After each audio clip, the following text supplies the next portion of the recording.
Christy Lynn Farney, de apenas 6 anos, desapareceu em Medford, no Oregon, após testemunhar contra o pai biológico. Não houve testemunhas, nenhuma evidência foi encontrada e nem corpo da menina.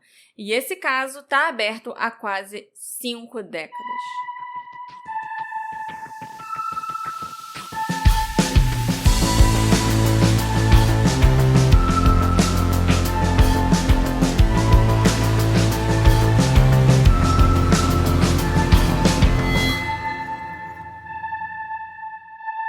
Olá, ouvintes queridos, tudo bem com vocês? Sejam bem-vindos ao novo episódio do Detetive do Sofá.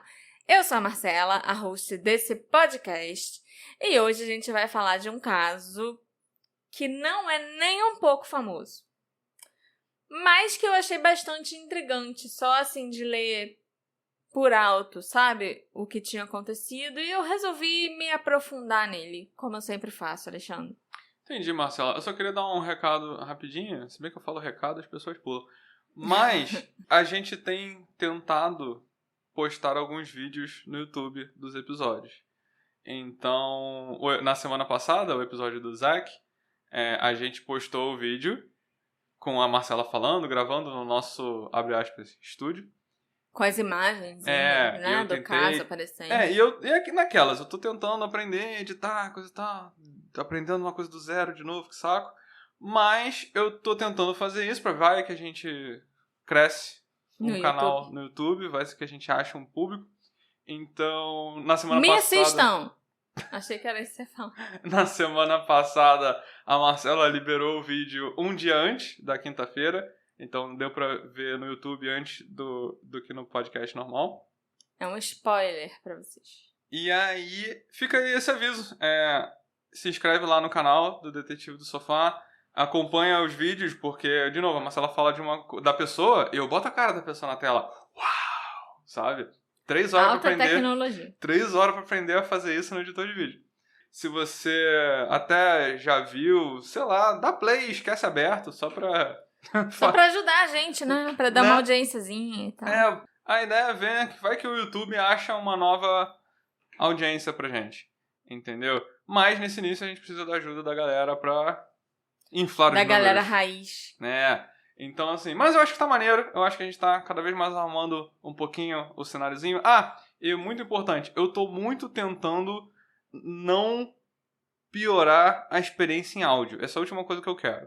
Entendeu? Eu sei que a gente tá num período de experimentação, mas mas a prioridade continua sendo a última áudio. coisa que eu quero é piorar a experiência do áudio, então não vai ter a Marcela falando, se vocês puderem, olha aqui a foto da pessoa, que eu acho ridículo.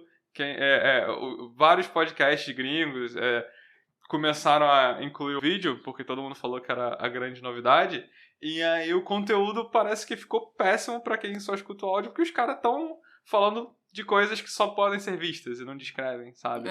E ao mesmo tempo da qualidade do áudio, assim. Então, como eu falei, eu não quero que nada piore pra quem só escuta, mas, de novo, estamos aprendendo. Eu também não tenho o objetivo de ficar famosa, né? A gente só quer ganhar dinheiro. Essa é a verdade. Um pouquinho de dinheiro. Entendeu? Então, vamos lá. O que você me conta sobre a pequena Christy? Christy Lynn Farney nasceu em 18 de janeiro de 72, em Los Angeles, na Califórnia. Ela era filha do Kenneth Ray Farney e da Wanda Yvonne Dean. E ela tinha um irmão 2 anos mais velho, chamado James. Em 1977, a vida da pequena Christy sofreu um abalo profundo. A sua mãe, Wanda, morreu num acidente de moto. Após a tragédia, ela e o James permaneceram sob os cuidados do pai, Kenneth, que na época já vivia com outra mulher, chamada Jessie. Os dois já eram separados quando a Wanda morreu, entendeu? As crianças moravam com a Wanda, e aí, como ela morreu, eles foram morar com o Kenneth e a madrasta deles, que era a Jessie. O Kenneth também tinha um filho mais velho de um relacionamento anterior chamado Kenneth Ray Farney Jr., que eu vou chamar só de Júnior ao longo do episódio para facilitar nossa vida. E o Júnior era meio-irmão da Christy, 7 anos mais velho do que ela, e do James, 5 anos mais velho do que ele. E o Júnior costumava passar os fins de semana na casa do pai.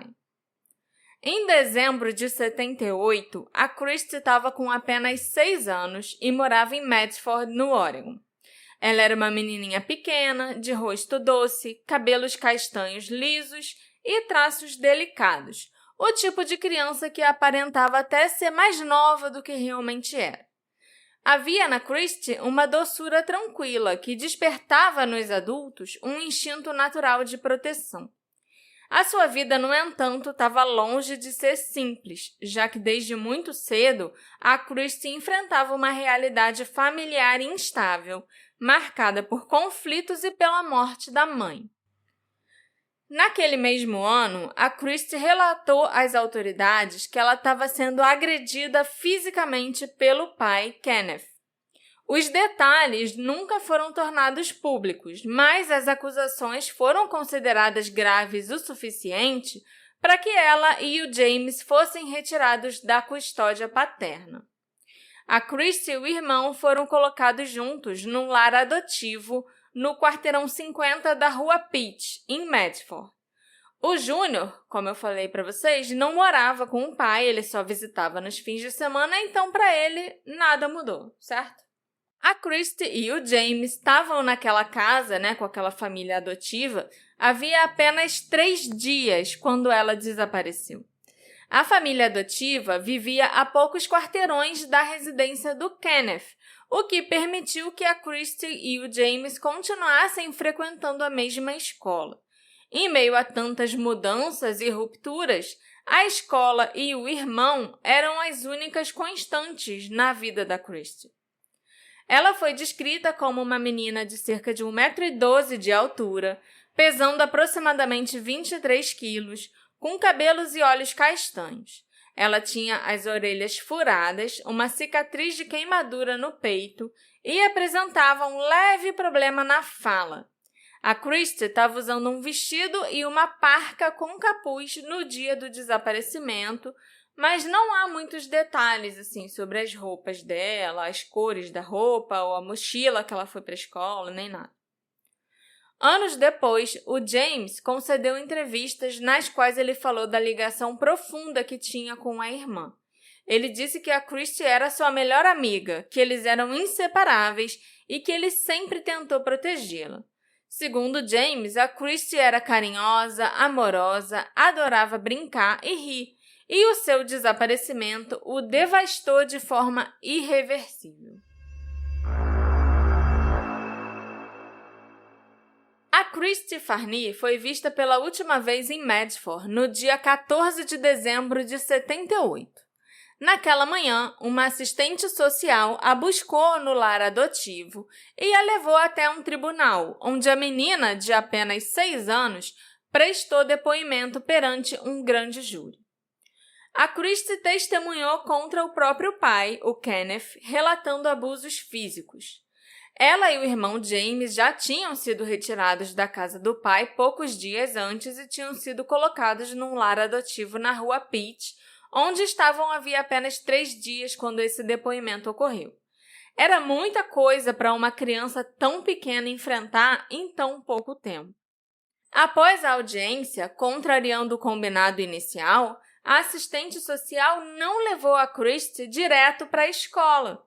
Por razões que nunca foram plenamente esclarecidas, ela foi levada de volta para a casa da família adotiva. E o problema é que a mãe adotiva da Christy estava em casa se recuperando de uma cirurgia recente. E o pai adotivo trabalhava, e ele não podia sair do trabalho para levar a Christy na escola de tarde.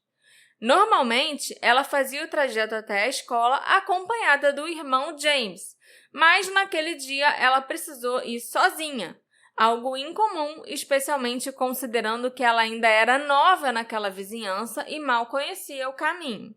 Mesmo assim, a Christy estava animada. Ela não queria faltar à aula porque naquela tarde a turminha dela ia fazer uma troca de presentes.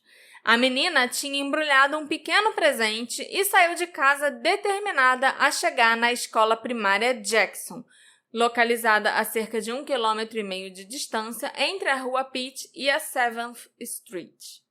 Por volta do meio-dia, a mãe adotiva acompanhou a Christie até a calçada e a observou caminhar pela rua até virar na 4th Street. Foi a última vez que alguém a viu e a Christie nunca chegou na escola. Há relatos divergentes sobre quando exatamente o desaparecimento dela foi percebido. Algumas fontes afirmam que a escola primária Jackson ligou para a casa da família adotiva por volta das 13h30, informando que a Christie não tinha comparecido às aulas. Outros relatos indicam que ninguém estranhou a sua ausência naquele momento, possivelmente porque se sabia que ela tinha passado a manhã no tribunal e que ela poderia estar atrasada. Então, mesmo que a escola tivesse ligado para a família, a mãe podia ter pensado, eles devem estar fazendo confusão, né? Porque ela chegou mais tarde. Ela ia direto e tal. Quando o sinal tocou e as aulas terminaram, o James esperou pela irmã do lado de fora da escola para eles voltarem para casa, mas a Christie não apareceu. Então, foi apenas no fim da tarde, por volta das 16 horas, quando a Christie não apareceu e não voltou para casa com o James após o horário normal de saída da escola, que os seus pais adotivos acionaram a polícia. E foi aí que se confirmou o pior: a Christie nunca tinha nem chegado na escola naquele dia. Então, foi apenas no fim da tarde, por volta das 16 horas, quando a Christie não apareceu e não voltou para casa com o James após o horário normal de saída da escola, que os seus pais adotivos acionaram a polícia. E aí se confirmou o pior: ela nunca havia nem chegado na escola naquele dia. Naquela curta caminhada entre a casa de acolhimento e a escola primária Jackson, a Christie Lynn Farney simplesmente desapareceu.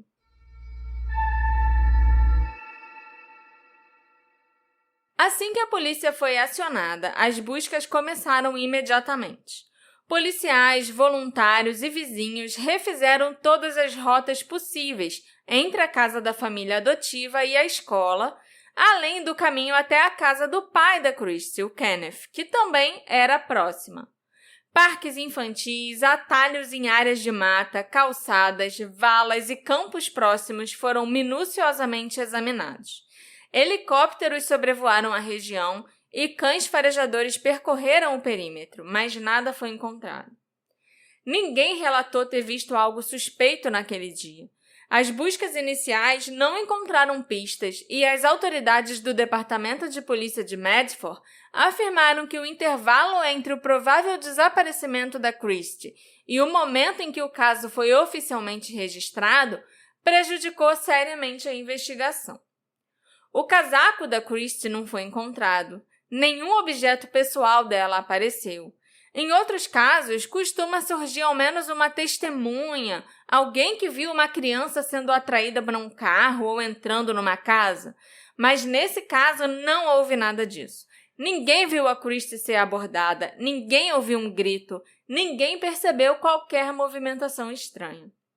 Segundo o tenente Mike Boudreau, nenhum vestígio foi encontrado e nenhuma pessoa se apresentou com informações relevantes.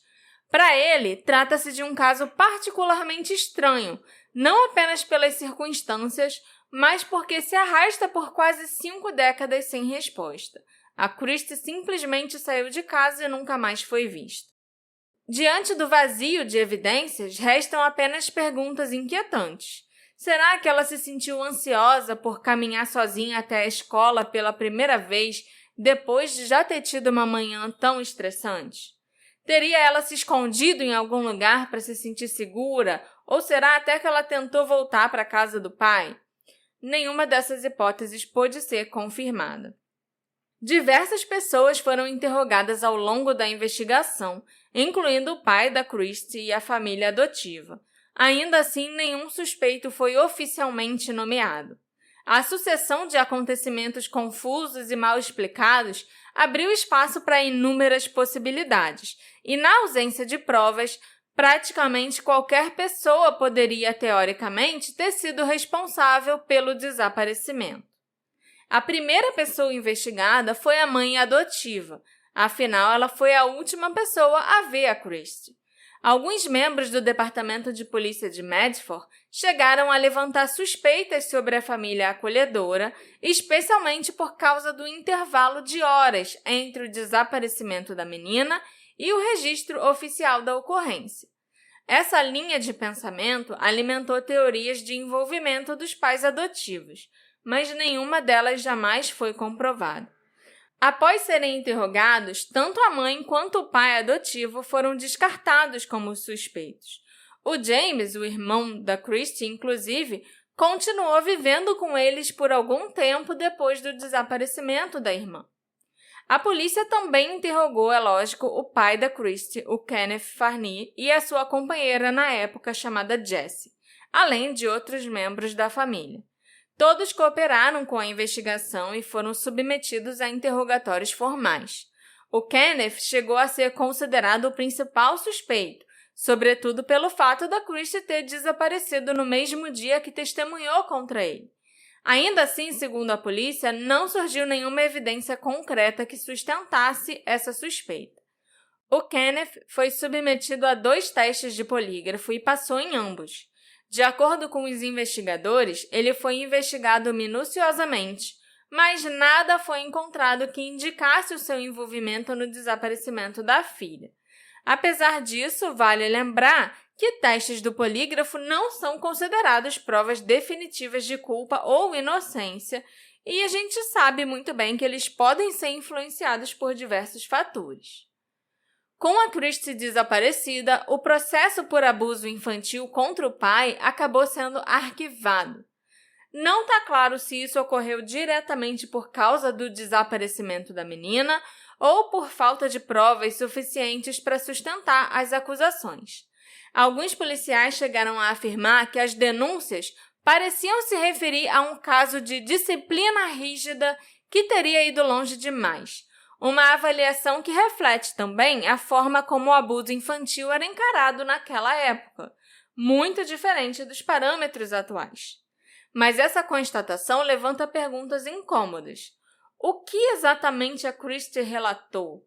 E o que, naquele contexto histórico, era considerado ir longe demais quando se tratava de punir ou disciplinar uma criança, né? Você comentou que ela tinha uma marca de queimadura no peito, sabe? E a gente não sabe como essa queimadura foi feita. No peito, sabe? Pois Coisa é. esquisito. Que a queimadura na mão, queimadura na perna, às vezes foi um acidente. Mas aqui, entendeu? Então, assim, eu acho meio estranho. Porque naquela época, anos 70, 80, era muito normal pai bater em criança, né? Assim, normalmente. Dar um tapa, dar uma chinelada. Hoje em dia isso é inaceitável. Mas eu levei muita chinelada quando eu era criança, isso nos anos 80, 90, imagina nos anos 70, sabe?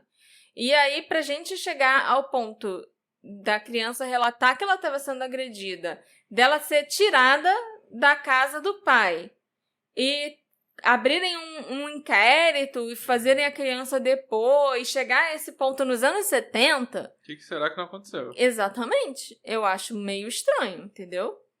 Após o arquivamento das acusações, o James voltou a viver com o pai biológico, o Kenneth. Algum tempo depois, eles deixaram o Oregon e se mudaram para a Califórnia. Até hoje, as autoridades afirmam não haver qualquer prova de que membros da família, biológica ou adotiva, estejam envolvidos no desaparecimento da Christie. Uma coisa que me chamou a atenção foi como o pai, ficou sabendo que ela desapareceu, né? Porque quem registrou foi a família adotiva. E ele não fez nenhum apelo, sabe? De quero encontrar minha filha. E não fez. Procurado. Não, ele não fez absolutamente nada. Ele seguiu a vida dele. Depois de algum tempo, as acusações foram encerradas. Ele pegou o filho de volta, o James, da família adotiva, e imediatamente se mandou para a Califórnia. Em janeiro de 79, a polícia anunciou uma recompensa de $100 por informações que levassem ao paradeiro da menina. Isso seria o equivalente a cerca de $500 hoje em dia. Era uma recompensa muito irrisória, sabe? As autoridades esperavam que a comunidade contribuísse para aumentar o valor ou se mobilizasse, mas isso nunca aconteceu porque ninguém nem sabia que uma criança tinha desaparecido, porque o caso não foi divulgado.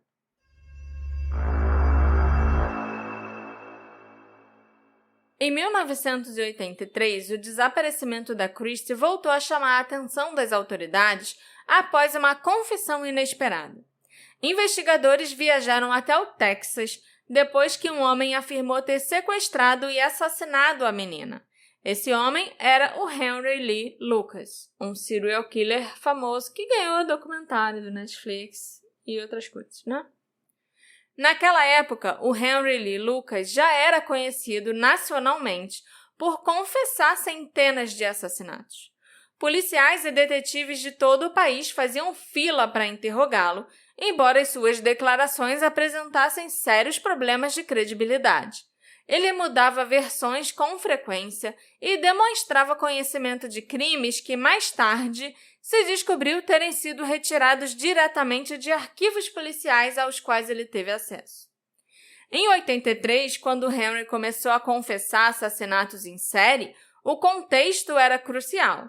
Os Estados Unidos viviam uma obsessão crescente por serial killers e departamentos de polícia estavam atolados em casos não resolvidos. O Henry surgiu como uma resposta fácil para dezenas e depois centenas de crimes sem solução. Quando os investigadores ouviram que ele havia confessado o assassinato da Christie, a possibilidade parecia à primeira vista plausível. Afinal, a menina tinha desaparecido sem deixar vestígios e o Henry era um andarilho que alegava ter cruzado praticamente todo o país naquele período. Quando Henry insinuou ter sequestrado e assassinado a Christie, as autoridades trataram a informação com cautela, mas não a ignoraram. O histórico do caso, sem corpo, sem suspeitos e sem qualquer pista concreta, fazia com que qualquer nova informação fosse vista como uma possível chance de encerramento.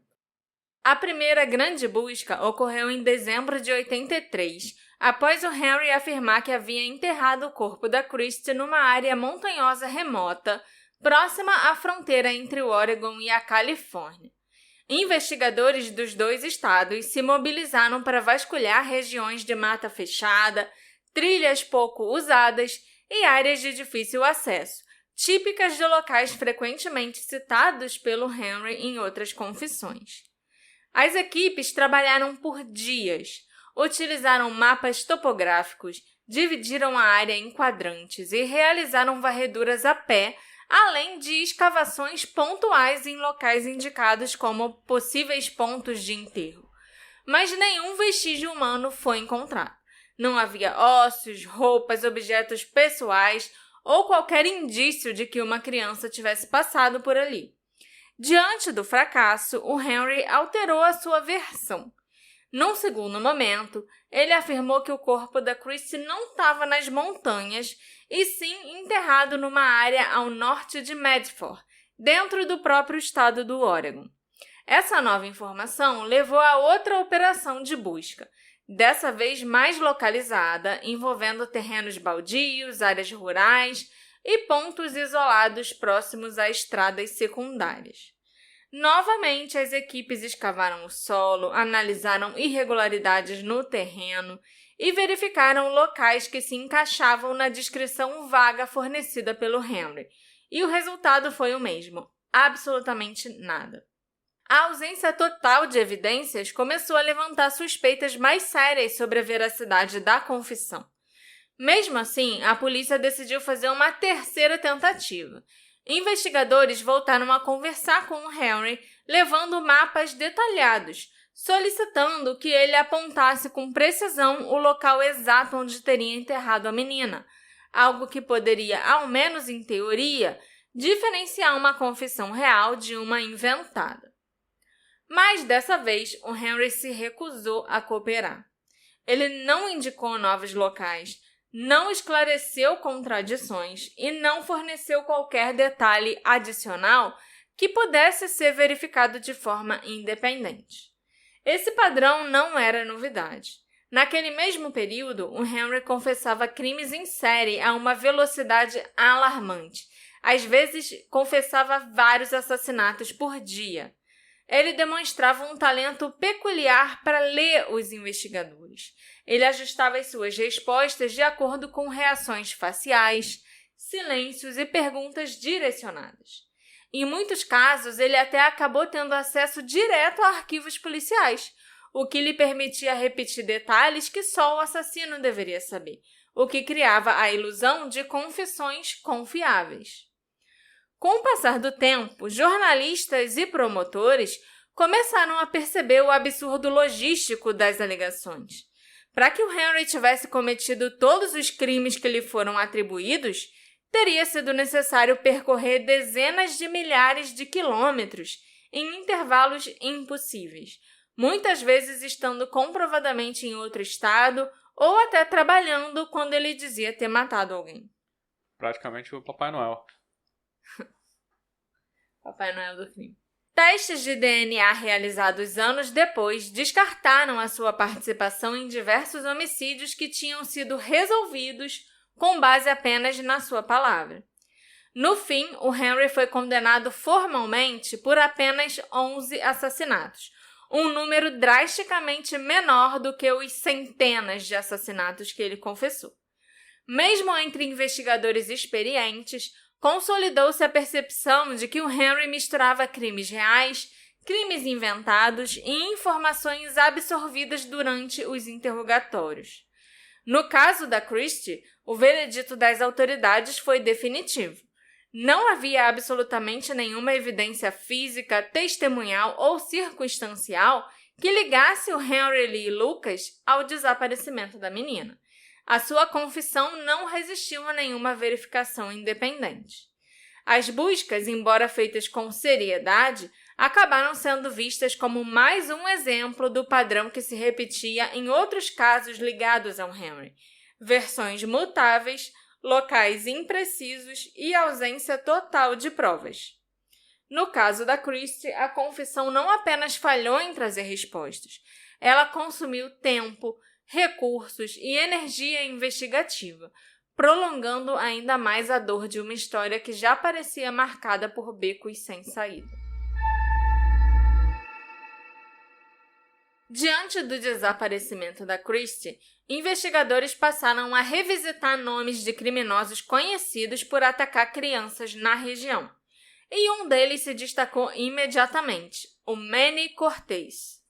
O Manny já havia demonstrado um padrão claro de violência contra meninas muito jovens. Em 79, ele sequestrou e assassinou Rachel Visser e Diana Jackman, ambas de 11 anos, em Ashland, no sul do Oregon. Os crimes chocaram o estado pela brutalidade, pelo componente sexual e pelo sadismo envolvido. Hoje, o Manny cumpre 2 penas de prisão perpétua na penitenciária estadual do Oregon. Esse histórico fez com que o seu nome fosse inevitavelmente associado ao caso da Christie.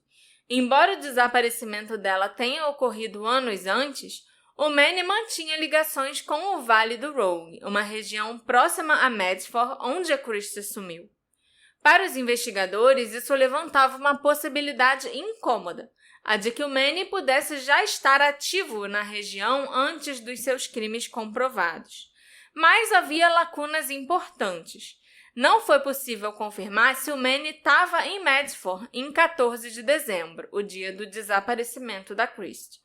Ele próprio negou qualquer envolvimento no caso e nunca confessou participação, nem mesmo de forma indireta. Diferente de outros crimes que ele cometeu ou tentou cometer, o nome da Christie nunca apareceu em suas declarações. Ainda assim, a hipótese persistiu. Investigadores e promotores que acompanharam o histórico do Manny acreditam que ele possa ter feito mais vítimas do que aquelas pelas quais ele foi condenado. O seu comportamento mostra um padrão escalonado. Começou com tentativas de sequestro, agressões sexuais frustradas, aí ele foi cometendo homicídios cada vez mais violentos e, por fim, crimes cometidos com um descuido crescente, como se ele estivesse perdendo o controle ou tentando ser descoberto.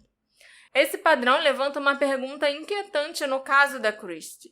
E se ela tivesse sido uma das primeiras vítimas dele? O Manny Cortez é frequentemente apontado como possível responsável por outros homicídios não solucionados. Natural do Texas, o Manny se mudou ainda criança com a família para o Vale de San Gabriel, na Califórnia, e a sua infância foi marcada por dificuldades financeiras e instabilidade familiar. Desde muito jovem, ele passou a demonstrar tendências sádicas, que, segundo ele próprio relataria mais tarde, foram intensificadas após a leitura do romance O Torturador, de Peter Saxon. O Manny afirmou sentir excitação sexual com as cenas de tortura descritas no livro e fantasiava em reproduzi-las na vida real. Diferente dos assassinatos da Rachel e da Diana, o desaparecimento da Christie não deixou vestígios. Não houve testemunhas, não tinha cena do crime, não houve corpo. Se o Manny esteve envolvido, ele teria agido de forma mais cautelosa ou ele pode simplesmente ter tido sorte. A ausência total de provas físicas impediu qualquer avanço concreto. Por isso, apesar de parecer um suspeito quase perfeito no papel, um homem violento, um histórico com crianças e ligação com a região, o Manny Cortez jamais pôde ser formalmente conectado ao desaparecimento da Christie. Não houve confissão, nem evidência, não houve sequer um detalhe verificável que o colocasse no local naquele dia. No fim, a linha de investigação que parecia promissora acabou esbarrando no mesmo obstáculo que tantas outras: o silêncio absoluto em torno do que aconteceu com a Christie. O Manny Cortez permanece como uma possibilidade perturbadora, um nome que assombra esse caso, mas que nunca pôde ser transformado em resposta. E assim, mais uma vez, o desaparecimento da Christie seguiu sem culpados, sem pistas e sem explicação. O caso da Christie acabou sendo assumido pelo FBI, incluído em listas nacionais de crianças desaparecidas e integrado a diversos bancos de dados investigativos. Ao longo dos anos, restos mortais encontrados em vários estados foram comparados aos registros dentários da menina e a cada nova análise o resultado era o mesmo: exclusão. A Christie, como vocês sabem, nunca foi encontrada.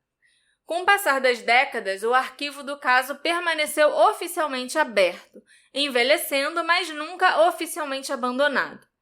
Detetives de casos arquivados revisitaram aquele dossiê inúmeras vezes. Novos investigadores se depararam com aquele nome, a fotografia da Christie continuou circulando em boletins de crianças desaparecidas muito depois de todas as outras crianças da sua idade terem se tornado adultas. Ainda assim, nos registros oficiais, a Christie permanece congelada no tempo, a garotinha que desapareceu a caminho da escola. Ao longo desses quase 48 anos, surgiram 2 confissões relacionadas ao caso, além da confissão do Henry Lee Lucas, que eu já citei. E em ambas as ocasiões, homens afirmaram ter matado a Christie, mas quando as declarações foram analisadas com cuidado, não correspondiam às evidências que o Departamento de Polícia de Medford possuía. As confissões desses 2 homens não se sustentaram, eles foram liberados e os seus nomes jamais vieram a público. Outro elemento trágico envolve o meio-irmão da Christie, o Júnior, que eu mencionei lá no início, que passava os finais de semana na casa do Kenneth. Anos depois, o jovem, que tinha apenas 13 anos na época do desaparecimento da Christie, cometeu suicídio. Com o tempo, a família também se dispersou. O Kenneth Farney e a sua esposa Jessie acabaram se mudando para a Califórnia, levando o James com eles. Em 94, o Kenneth morreu num acidente de carro aos 47 anos, levando consigo quaisquer respostas que ele tivesse.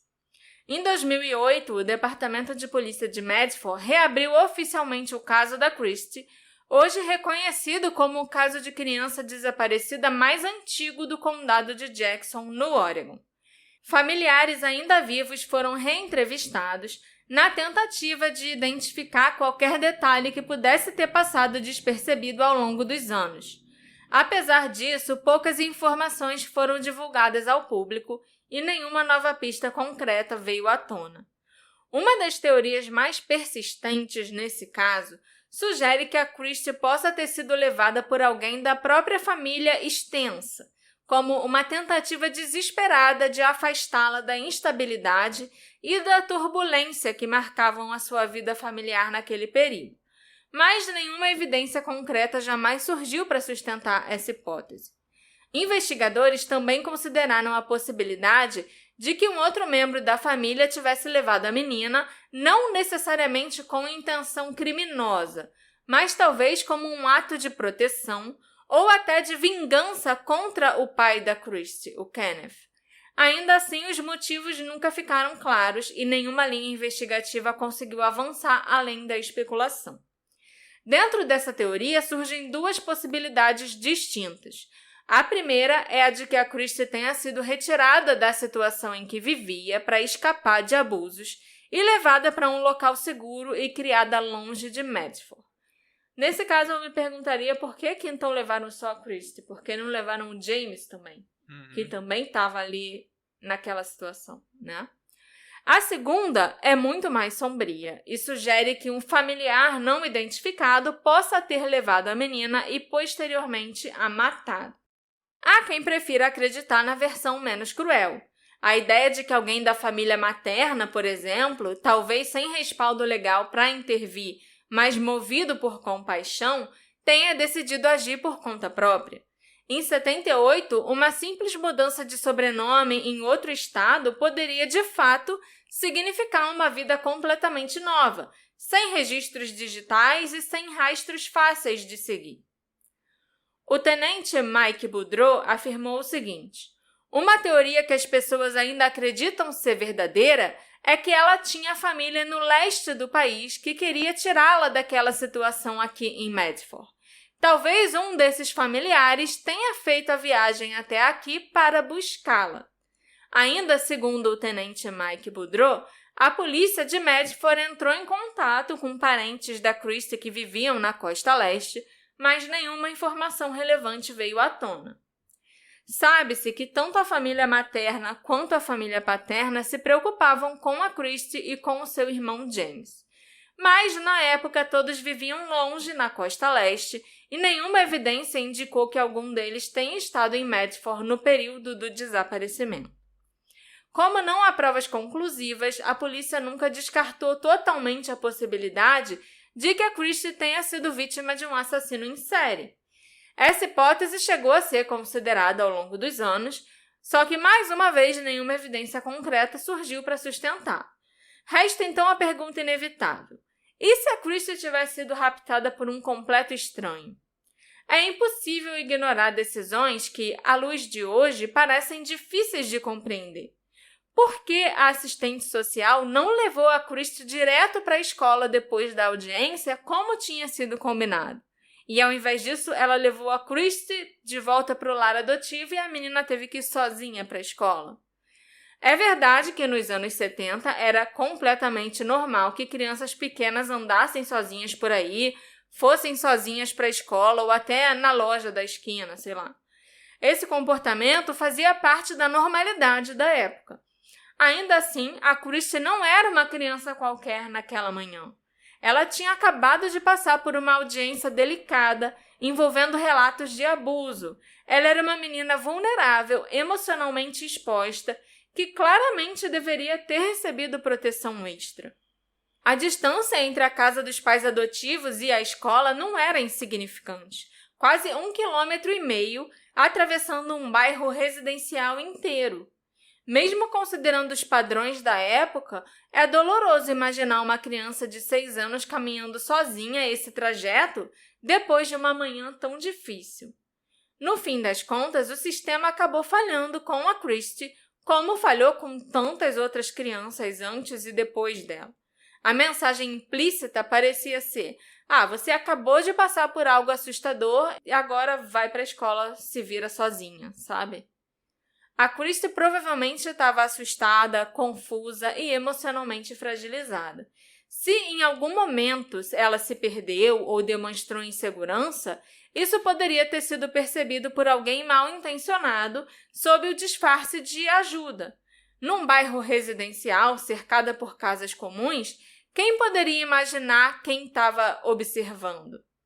É fácil e angustiante imaginar esse cenário. Uma menina pequena, vulnerável, confiando em alguém que nunca deveria ter se aproximado. E talvez seja justamente essa possibilidade, tão simples quanto terrível, que torna o desaparecimento da Christie tão perturbador até hoje. Embora o pai dela, o Kenneth, tenha sido oficialmente descartado como suspeito, essa conclusão nunca foi aceita por todos. Algumas das acusações mais duras, inclusive, vieram de dentro da própria família, entre elas de uma mulher que afirma ser a neta do Kenneth, filha do James, né? O irmão da Christie. Isso. Em comentários publicados num vídeo do YouTube sobre o caso da Christie, ela escreveu: "Tenho quase certeza de que meu avô, Kenny Farney, realmente a matou. Ouvimos várias histórias dentro da família, mas a mais recente veio da minha tia. O marido dela era irmão do meu avô. Segundo ela, o Ken buscou a Christie depois da audiência, a espancou até a morte e depois pediu ao Júnior que ajudasse a enterrar o corpo." O Júnior é o que se suicidou depois. O meio-irmão que se suicidou, pois é. Essa informação foi encaminhada ao Departamento de Polícia de Medford. O investigador Terry Newell, que é o responsável atual pelo caso, confirmou que ele analisou a denúncia e conversou diretamente com a mulher, com a neta do Kenneth. Segundo ele, não existe qualquer evidência confiável que sustente essa versão. O investigador afirmou ainda que diferentes membros da família apresentaram teorias variadas, mas nenhuma delas é respaldada por fatos verificáveis.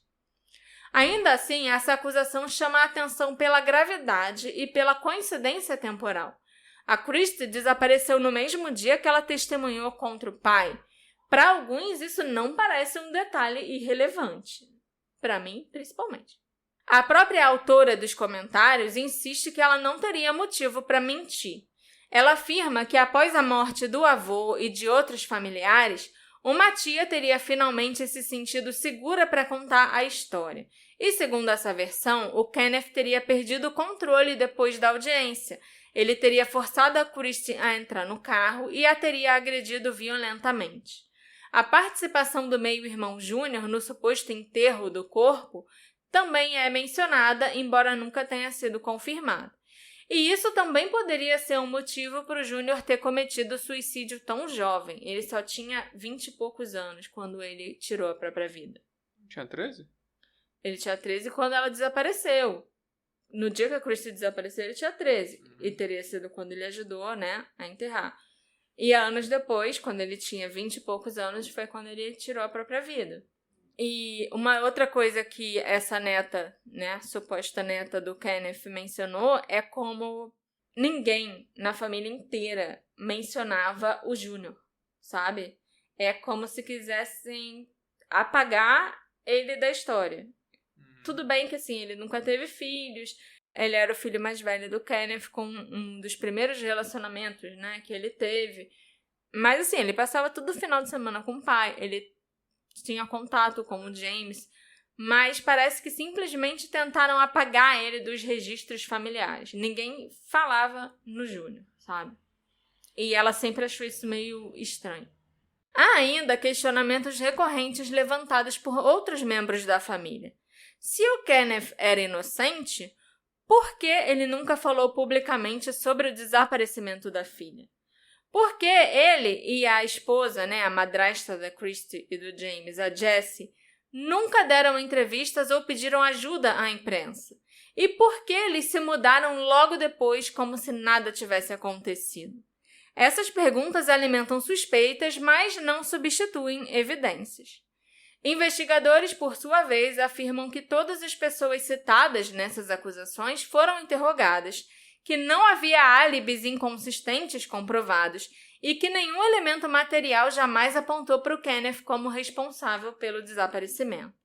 Sem corpo, sem crime comprovado e sem respostas definitivas, o desaparecimento da Christie continua exatamente onde ele sempre esteve, no limite cruel entre o que se suspeita, o que se acredita e o que jamais pôde ser provado.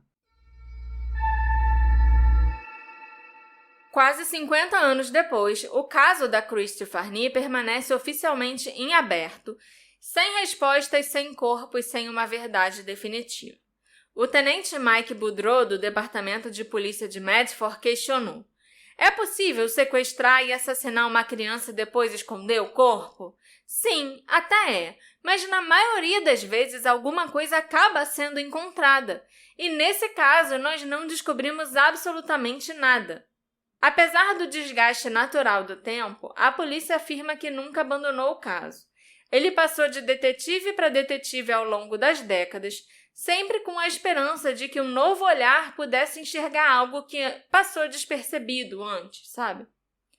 A detetive Amaya, que também trabalha nesse caso hoje em dia, explicou: com o passar dos anos, vizinhos morrem, familiares falecem, memórias se perdem, e isso torna a investigação cada vez mais difícil. O desaparecimento da Christie é o caso de criança desaparecida mais antigo de Medford. Não há novas pistas nem novos suspeitos e ainda assim o processo segue aberto. Familiares da menina vivem hoje espalhados pelo Oregon, Michigan, Arizona e Califórnia. Todos que ainda estão vivos foram reentrevistados nos últimos anos. Mas nada de novo surgiu e o caso continua sendo tratado como um possível sequestro por alguém fora da família. O avanço mais recente veio da tecnologia. A polícia possui DNA de familiares da Christie armazenado no processo, mais especificamente do irmão dela, James. E em 2018, amostras genéticas foram enviadas ao Ancestry na tentativa de identificar novos parentes ou, na hipótese mais esperançosa, de localizar a própria Christie viva sob outra identidade. Novos familiares até foram encontrados, mas nenhum deles tinha informações capazes de impulsionar a investigação. Ainda assim, o Mike Boudreau admite que essa continua sendo uma das principais apostas da polícia. Ainda acreditamos que ela possa estar viva, vivendo sob um nome diferente e simplesmente não se lembre do que aconteceu em Medford. Eu acho um pouco difícil, porque ela tinha 6 anos, né? Então, alguma coisa estranha assim, eu acho que ela se lembraria. O irmão da Christie, o James, faleceu em 2019, poucos dias após ele conceder a sua última entrevista sobre o caso. Ele deixou filhos, mas morreu sem nunca saber o que aconteceu com a irmã. Hoje, os investigadores reconhecem que casos em que crianças sequestradas são encontradas vivas décadas depois são extremamente raros. A estatística é dura. Quando se trata de sequestros cometidos por estranhos, infelizmente as evidências mostram que as crianças geralmente são mortas no primeiro dia. É por isso que a polícia de Medford continua reforçando orientações preventivas aos pais, que eles ensinem as crianças a gritar, a resistir, a lutar, a chamar a atenção, qualquer coisa que possa frustrar um predador. Esse episódio foi feito graças à colaboração da nossa querida apoiadora Julia Amorelli. Muito obrigada, Julia, pelo seu apoio. Obrigada por você ter escolhido apoiar o Detetive do Sofá, por você ser a nossa ouvinte, por você indicar esse podcast para outras pessoas. Sei lá, ela fez isso? Não sei, você deve tá fazer. Observando ela? Não. Júlia, estou te vendo. Mas muito obrigada, né, por você estar aqui, por você fazer parte da nossa comunidade, entendeu? Você é uma pessoa muito especial para mim. Sim. Você não sabia disso até agora, mas você é, Julia. Você e todos os nossos apoiadores. E se você também quiser se tornar um apoiador do Detetive do Sofá, é só acessar o Orelo ou o Apoia-se, certo, Alexandre? Certíssimo, Marcela. Você tem alguma teoria preferida nesse caso? O que você achou dele, no geral? Tem uma parada que eu acho que a essa altura é meio sem graça de eu falar, porque acaba sendo repetido a vários episódios, que é... Tem sempre uma chance enorme de ter sido alguém aleatório que pegou na rua. Sim. E desapareceu. Mas, óbvio, é uma chance enorme, mas não é uma conclusão satisfatória. Não. Mas é uma chance enorme, por quê? Como é que isso vai ser investigado se for uma pessoa aleatória e ninguém viu, né?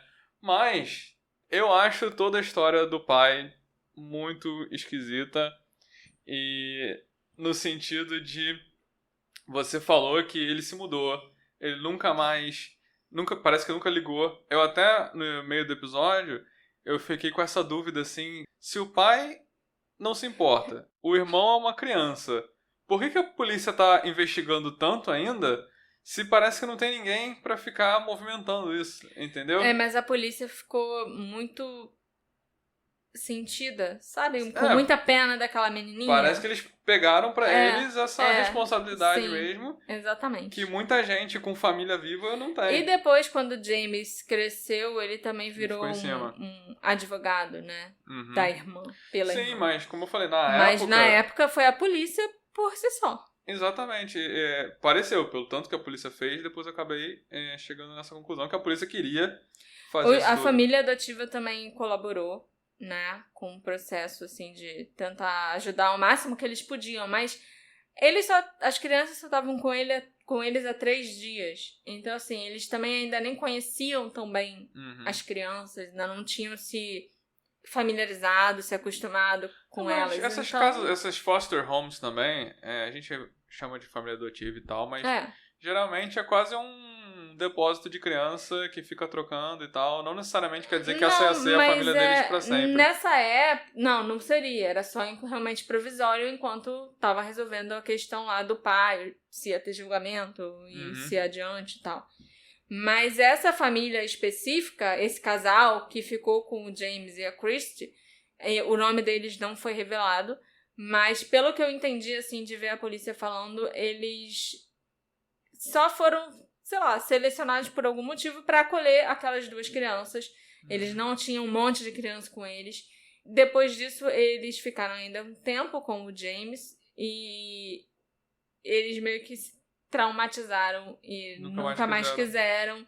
Mas eles eram boas pessoas. Entendi. Depois disso, o casal teve um filho deles também. Porque geralmente... E tal. E eu não sei como era em 78, né? Se já era essa confusão, assim, de... Pelo que eu escuto falar, essa história de foster home nos Estados Unidos é bem tensa. Mas era ali uma cidadezinha pequena. Tanto que, tipo, botaram as crianças numa casa meio que vizinha.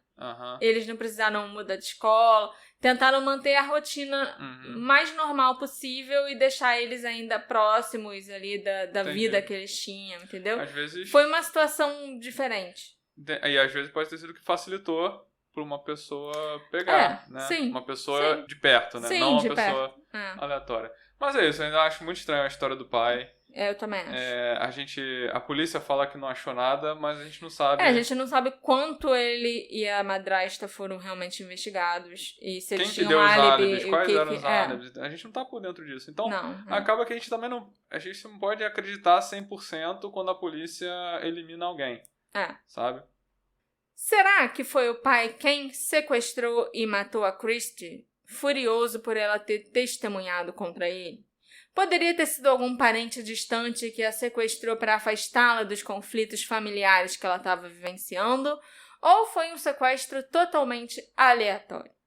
Me encontra nas nossas redes sociais, @detetive do sofá, ou então deixa o seu comentáriozinho aqui no Spotify, aqui no YouTube, e me diz o que você achou desse caso, se você já conhecia, se você tem uma teoria preferida.